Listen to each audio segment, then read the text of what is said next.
श्री शिवाय नमस्तभ्यम। हर हर महादेव। भगवान भोलेनाथ और माता पार्वती का आशीर्वाद आप और आपके परिवार पर सदा सर्वदा बना रहे। आज सावन मास महात्म्य की कथा श्रृंखला का 17वां दिन है। आइए सुनते हैं आज की कथा। देवी पार्वती को बताते हुए महादेव जी कहते हैं कि देवी वहां से लोमेश्वर का दर्शन करने के लिए जाएं। वह स्थान दुखांधकारणी के पूर्व भाग में 7 धनुष की दूरी पर है। महर्षि लोमस ने उस लिंग की स्थापना की है। लोमेश्वर के प्रसाद से ही लोमश दीर्घायु हुए। जो भक्ति भाव से लोमेश्वर की पूजा करता है वह दीर्घायु और सुखी होता है। उसके शरीर में रोग और घाव नहीं होते।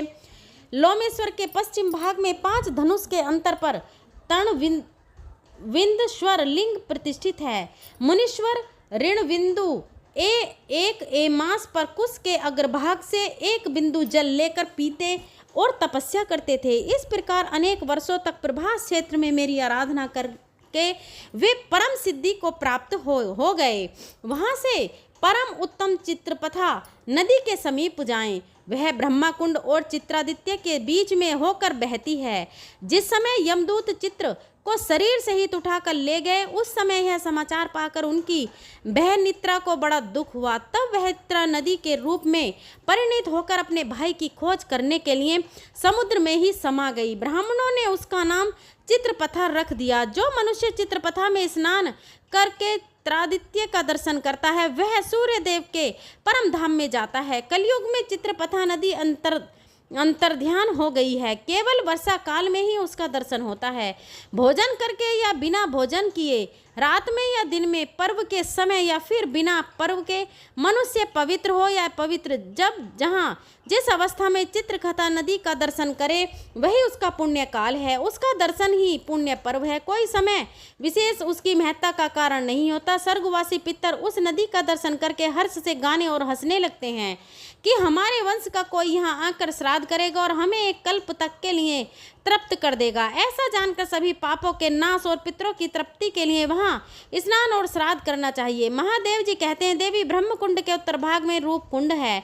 वहाँ स्नान करके मनुष्य चोरी के पाप से मुक्त हो जाता है। उसमें स्नान करने के प्रभाव से उसके वंश में 7 जन्मों तक कोई चोर और क्रूर नहीं होता। जो शस्त्र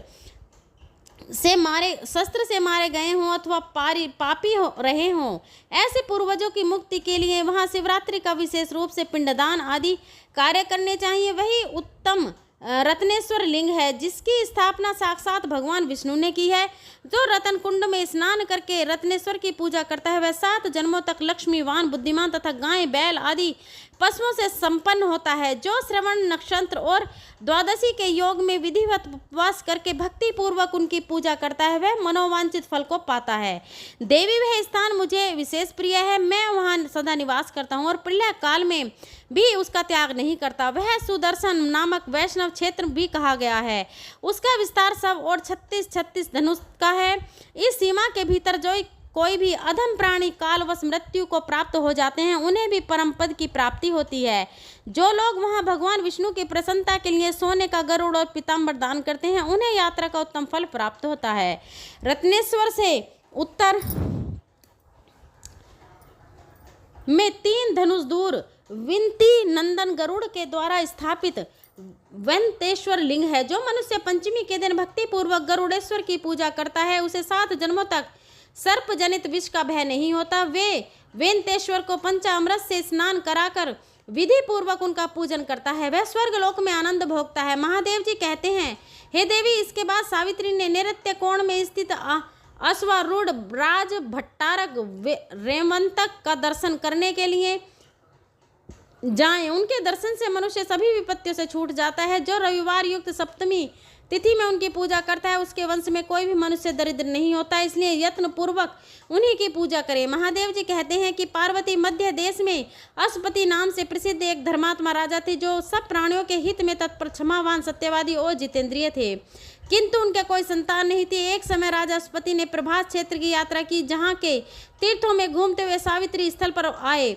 और उन्होंने सावित्री व्रत का अनुष्ठान किया। इससे उनके ऊपर ब्रह्मा जी की प्रिय पत्नी भूव स्वरूपा सावित्री देवी प्रसन्न हुई और मूर्ति मती होकर उनके नेत्रों के सामने प्रकट हो गई। उनके हाथ में कमंडल शोभा पा रहा था और मुख तथा नेत्र प्रसन्नता से खिले हुए थे। सावित्री बोली, राजन वर मांगो। राजा ने कहा, देवी मुझे संतान चाहिए। तब सावित्री बोली, राजन तुम्हें एक पुत्री की प्राप्ति होगी। ऐसा कहकर सावित्री देवी अंतर्ध्यान हो गई। फिर कुछ समय के बाद राजा अश्वपति को यहाँ एक दिव्य रूप धारिणी कन्या उत्पन्न हुई। सावित्री की पूजा से सावित्री ने भी प्रसन्न होकर वह कन्या दी थी, इसलिए ब्राह्मणों ने उसका नाम भी सावित्री रख दिया। वह राजकन्या मूर्ति मती लक्ष्मी की तरह बढ़ने लगी। उसे देखकर लोग यही कहते थे कि यह कोई देव कन्या ही पृथ्वी पर उतर आई है। एक दिन उस देवपूर्णी कन्या को देखकर मंत्रियों ने इससे परामर्श करके राजा ने कहा, बेटी तुम्हारे विवाह का समय आ चुका है, किंतु अब तक तुम्हारा किसी ने वर्ण नहीं किया है। मैं जब विचार करके देखता हूँ तब यहाँ तुम्हारे योग्य कोई वर्ण नहीं दिखाई देता, इसलिए देवता आदि के द्वारा मैं निंदनीय न हूँ। कोई ऐसा उपाय करना आवश्यक है। मैंने धर्मशास्त्रों में यह बात सुनी है कि जो कन्या पिता के घर में विवाह संस्कार के पहले से ही अपने को रजस्वला देखती है, उसके पिता को ब्रह्म हत्या का पाप लगता है। इसलिए मैं तुम्हें बूढ़े मंत्रियों के साथ तीर्थ यात्रा के लिए भेजता हूँ। तुम स्वयं अपने पति का वर्ण करो। जो आज्ञा कहकर सावित्री ने पिता की बात मान ली और यात्रा के लिए निकल पड़ी। वह राजस्त्रियों के सुंदर तपोवन में गई। वह वृद्ध महर्षियों के चरणों में मस्तक झुका और समस्त आश्रमों और तीर्थों में घूमकर फिर घर लौट आई। वहाँ उसने अपने सामने आसन पर विराजमान देव ऋषि नारद को देखा और प्रणाम करके पिता से कहा, सास देश में एक धर्मात्मा क्षत्रिय राज्य करते हैं, उनका नाम दमन सेन है। देववश अंधे हो गए। उनका सामंत रुक्मणी पहले से ही उनसे वैर रखता था। उसने यह अवसर देखकर राजा का राज्य छीन लिया। राजा दमन सेन अपनी पत्नी के साथ वन में चले गए। उनकी पत्नी की गोद में एक छोटा सा बालक भी था। राजा का वह पुत्र वन में ही बड़ा हुआ है। वह परम धर्मात्मा है, उसका नाम सत्यवान है। सत्यवान ही मेरी मन के अनुरूप पति है। मैं उन्हीं को प्राप्त करना चाहती हूँ। नारद जी ने कहा, राजन सावित्री अभी बच्ची है, तभी इतने गुणवान सत्यवान का वर्ण किया है। उसके पिता सत्य बोलते हैं, उसकी माता भी सत्य बोलती है और वह भी स्वयं सत्य बोलता है, इसलिए मुनियों ने उस राजकुमार का नाम सत्यवान रखा है। सत्यवान को अश्व से बड़े प्रिय हैं। वह मिट्टी के अश्व अर्थात घोड़े बनाया करता है और अश्व के ही चित्र भी बनाता है, इसलिए उसका दूसरा नामित्रम है। किंतु उसे स्वीकार करके सावित्री ने बहुत भारी कष्ट मोह ले लिया है। दमन सेन का वह पुत्र शिक्षा दान और गुणों में देवताओं के समान है। उसी नर राज शिवी के समान सत्यवादी और ब्राह्मण भक्त है।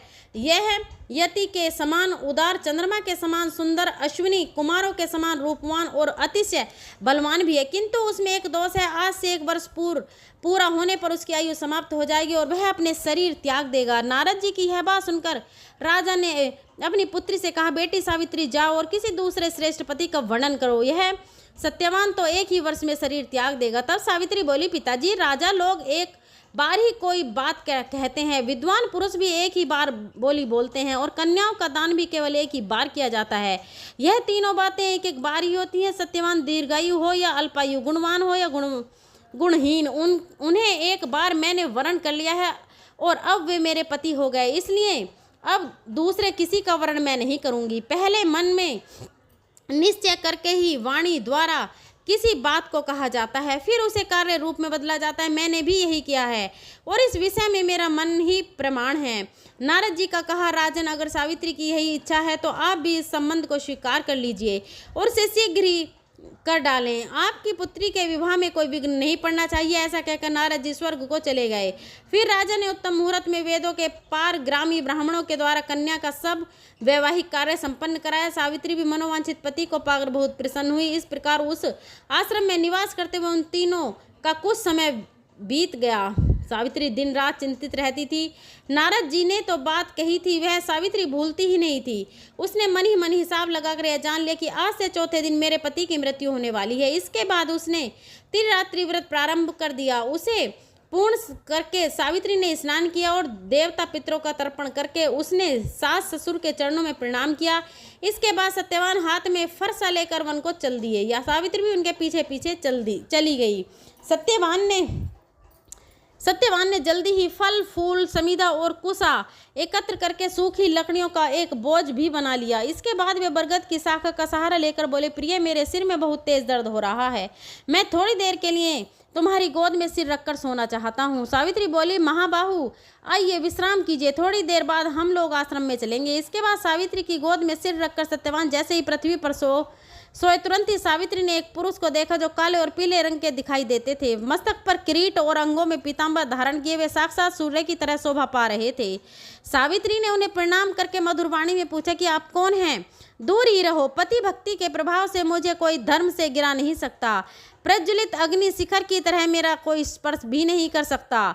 यम ने कहा, पतिव्रते, मैं सबका संयम करने वाला यम हूँ। तुम्हारे पति की आयु क्षीण हो गई है और मेरे दूत तुम्हारे पास आकर इन्हें ले जाने में असमर्थ हैं, इसलिए मैं स्वयं ही आया हूँ। उनके ऐसा कहने पर सत्यवान के शरीर से अंगूठे के बराबर एक पुरुष निकला जो पास में बंधा हुआ था। सावित्री ने उसे देखा और स्वयं भी यमराज के पीछे पीछे चलना प्रारंभ कर दिया। पतिव्रती के प्रभाव से उसे वहां जाने में कोई श्रम नहीं होता था। उस समय यमराज ने उससे कहा, सावित्री, तू बहुत दूर चली आई, अब लौट जा, इस मार्ग में कोई भी जीवित पुरुष नहीं चल सकता। सावित्री बोली, भगवान, मुझे चलने में ना तो परिश्रम होता है और ना ही ग्लानि ही।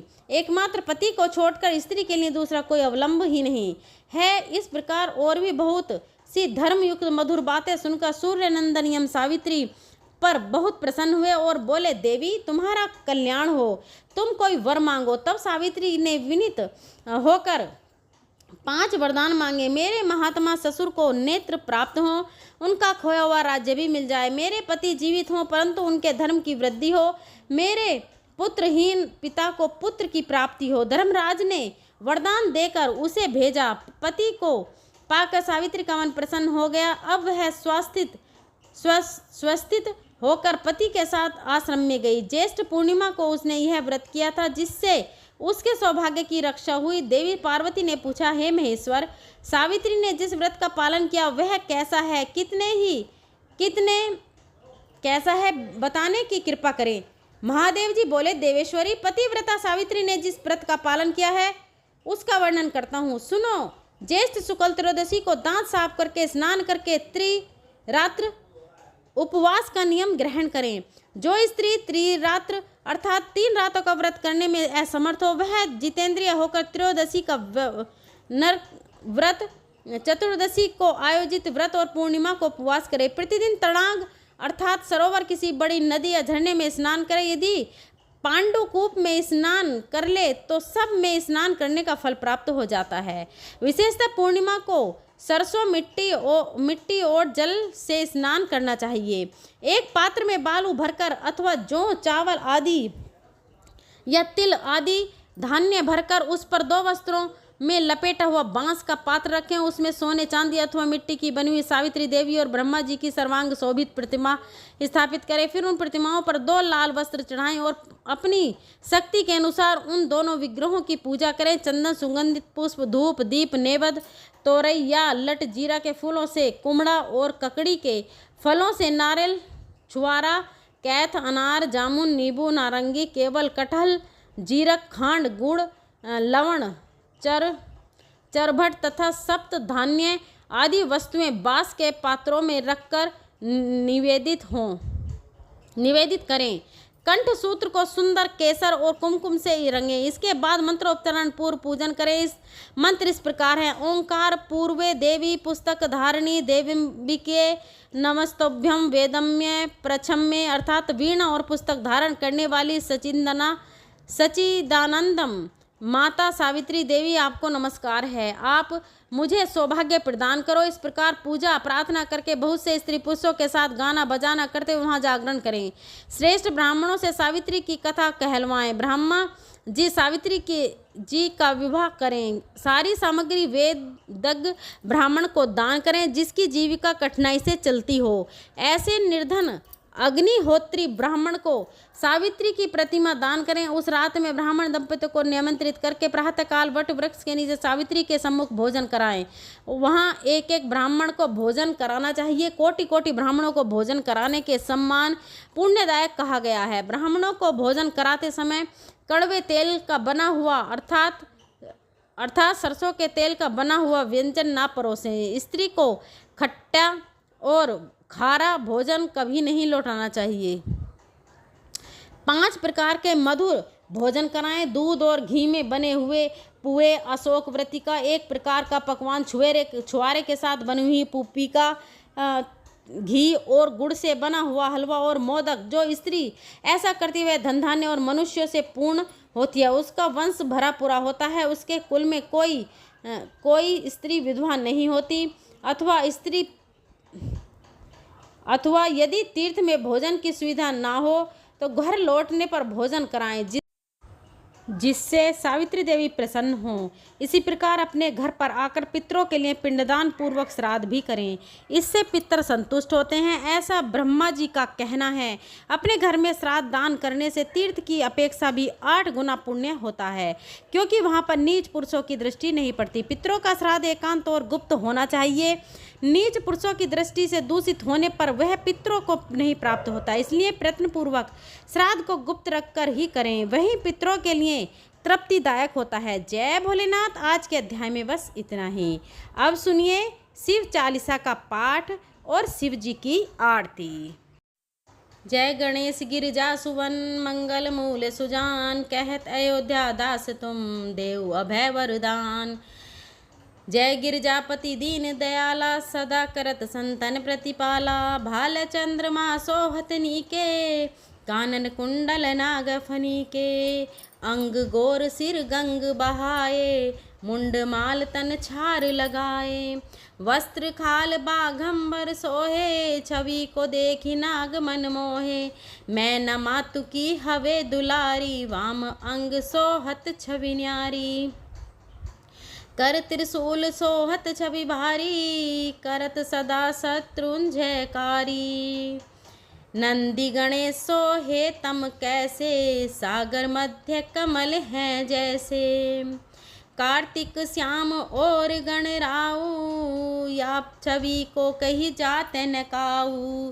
देवन जब ही जाए पुकारा, तब ही दुख प्रभु आप निवारा। किया उपद्रव त्रारक भारी, देवन सब मिली तुम्ही जुहारी। तुरत सनानन आप पठायऊ, लम निमेष मम मारे गिरायऊ। आप जलंधर असुर सहारा, सुयस तुम्हारा विदित संसारा। त्रिपुरासुर सन युद्ध मचाई, सब ही कृपा कर लीन बचाई। किया तभी भागीरथ भारी, पूर्व प्रतिज्ञा तासु पुरारी। दानिन मम तुम सम कोई नाही, सेवक स्तुति करत सदाही। वेद नाम महिमा तब गाई, अखत अनादि भेद नहीं पाई। प्रकटी उदती मंथन में ज्वाला, जरत सुरासुर बहे विहाला। कीनी दया तम करी सहाई, नीलकंठ तब नाम कहाई। पूजन रामचंद्र जब कीना, जीत के लंक विभीषण दीना। सहस कमल में हो रे धारी, कीन परीक्षा तब ही पुरारी। एक कमल प्रभु राखे उजोई, कमल नयन पूजन चम सोही। कठिन भक्ति देखी प्रभु शंकर, भये प्रसन्न दिए इच्छित। जय जय जय अनंत अविनाशी, करत कृपा सबके घटवासी। दुष्ट सकल नित मोहि सतावे, भ्रमत रहो मोहि चैन न वे। त्राहि त्राहि में नाथ पुकारो, यही अवसर मोहि आने उबारो। ले त्रिशूल शत्रुन को मारो, संकट से मोहि आने उबारो। मात पिता भ्राता सब होई, संकट में पूछत नहीं को। स्वामी एक है आस तुम्हारी, आए हरू मम संकट भारी। धन निर्धन को देत सदाही, जो कोई जाचे सो फल पाही। स्तुति कही विधि करहि तुम्हारी, क्षमो नाथ अब चूक हमारी। शंकर हो संकट के नासन, मंगल कारण विघ्न विनाशन। योगी यति मुनि ध्यान लग वे, सारद नारद शीस नवावे। नमो नमो जय नमः शिवाय, सुर ब्रह्मादिक पार न पा। ये जो यह पाठ करे मन लाई, तापर होत है शंभु सहाई।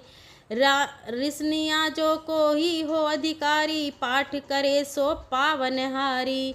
पुत्रहीन कर इच्छा जोई, निश्चय शिव प्रसाद ते ही होई। पंडित त्रयोदशी को लावे, ध्यान पूर्वक होम करावे। त्रयोदशी व्रत करे हमेशा, ताके तन नहीं रहे कलेसा। धूप दीप नेवद चढ़ावे, शंकर सम्मुख पाठ सुनावे। जन्म जन्म के पाप नसावे, अंत धाम शिवपुर में पावे। कहे अयोध्या आस तुम्हारी, जान सकल दुख हरौ हमारी। नित नेम कर प्रातः ही, पाठ करो चालीसा। तुम मेरी मनोकामना, पूर्ण करो जगदीसा। मगसर छठी हेमंत ऋतु, संवत 64 जान। स्तुति चालीसा शिव ही, पूर्ण कीन कल्याण। चलिए अब भोलेनाथ की आरती करते हैं। ओम जय शिव ओंकारा, स्वामी जय शिव ओंकारा। ब्रह्मा विष्णु सदा शिव, अर्धांगी धारा। ओम जय शिव ओंकारा।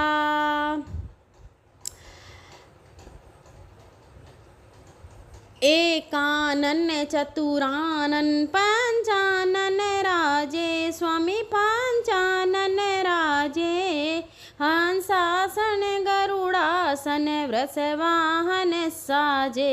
ओम जय शिव ओंकारा।